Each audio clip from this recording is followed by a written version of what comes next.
Hello everyone and welcome back again.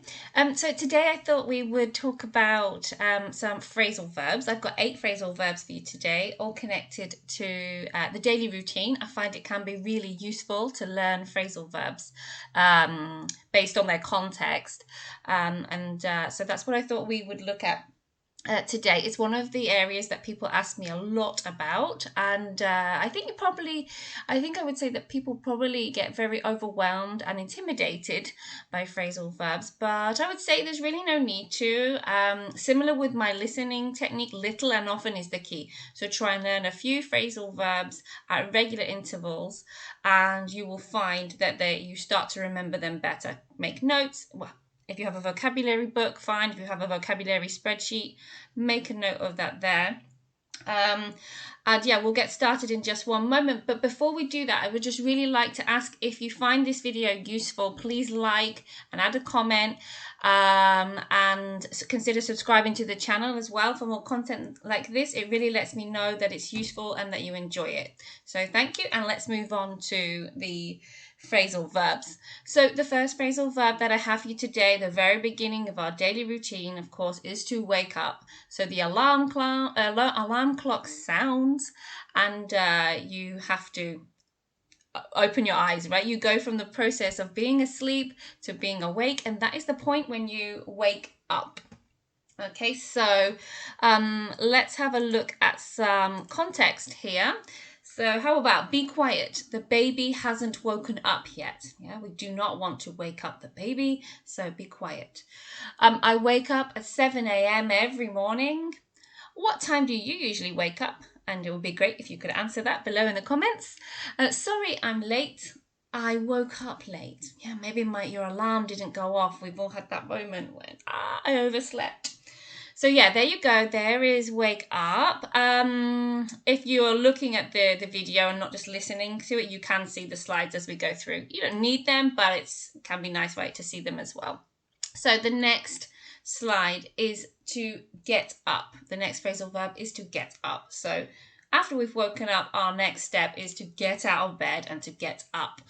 So I try to get up as soon as I wake up. It's a good technique. Many people recommend it.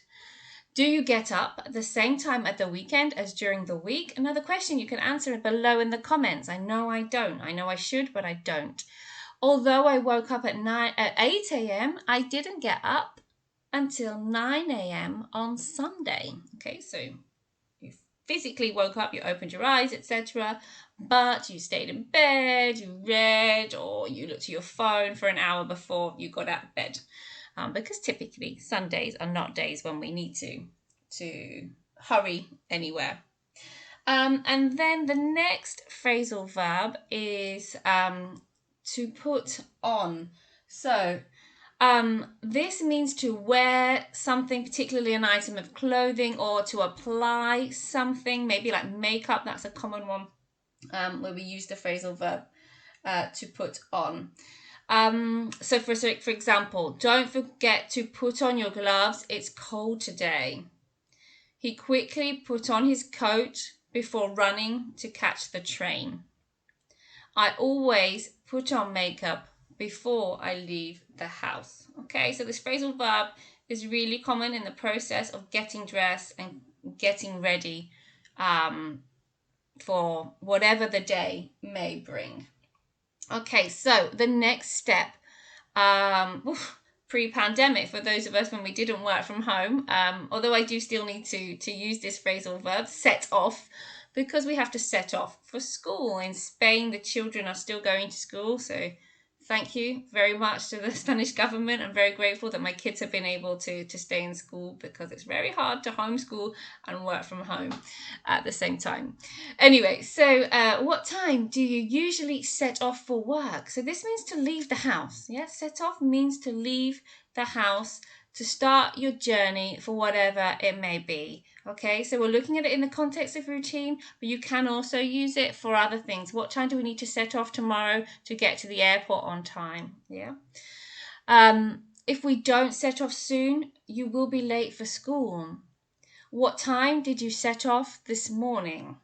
Okay, so we're going to use that one to say, what time did you leave the house? What time did you start your journey for work or school in the context of routine? The next step for those of us who have kids, this is one of the things that we have to do a lot, and this phrasal verb is to drop off. To drop off. And this means to take somebody or something, we can drop off something at a place and leave it there. Okay, so here's some context for you. I drop off the children at school on my way to work. So you take the kids, usually in the car, right? You leave them at school and you go on your way. You don't stay with them. Another one, it is difficult to park at the train station. Would you mind dropping me off? Would you mind dropping me off? Yeah.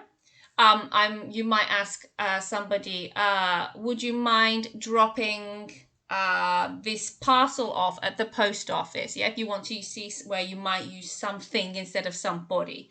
But in the context of the routine, typically it's something like dropping off the kids at school. And so what happens next? Well, they have their day at school and then you need to pick them up. Okay, so at the end of the day, or the school day or the work day, if you pick up somebody from work, here we go. So can you pick me up at 7 p.m? So it means to go and collect that person. To pick up means to collect somebody or again, something. I need to set off because I have to pick up the kids from dance class. I picked up some food for dinner on my way home. So there you can see you have something instead of somebody, and it means to collect. Okay, let's move on to the next one. So hopefully now we've finished our time outside of the house, we've got the kids, we finished work, everything's good, and we can get home and we can finally start to take some things off. In many countries, it's common when you walk through the front door to take off your shoes. And take off means to remove, typically an item of clothing. So let's have a look at some examples. He took off his hat when he got on the bus. Please take off your shoes when you come inside. If your tie isn't comfortable, take it off. Okay, there we have some examples of things we might take off at the end of a long day at work. Okay, and my eighth and final phrasal verb for you today is to wash up. You might even know this one already, similar to wake up. It's quite a common one to learn fairly early on in your English language learning journey. So to wash up is to clean the dishes, the pots, the plates, the glasses. And yeah, if we've prepared dinner, after that, we need to wash up. Even if you have a dishwasher, there's probably something that doesn't fit or that needs to be washed up in the traditional way in the sink. So he washed up after preparing his dinner. If you wash up before going to bed, your mornings will be less stressful. I'll wash up if you promise to dry the dishes. Okay, so there we have it. 8 phrasal verbs connected to the daily routine. And as I said at the beginning, if you found this useful, please let me know and I can create some more phrasal verb videos if you find those useful, and we'll try and do them in little context and little pockets of phrasal verbs. Again, like I said, so we can learn little and often, and that way you're much more likely to remember them. Okay, so thanks very much again for listening. Bye now.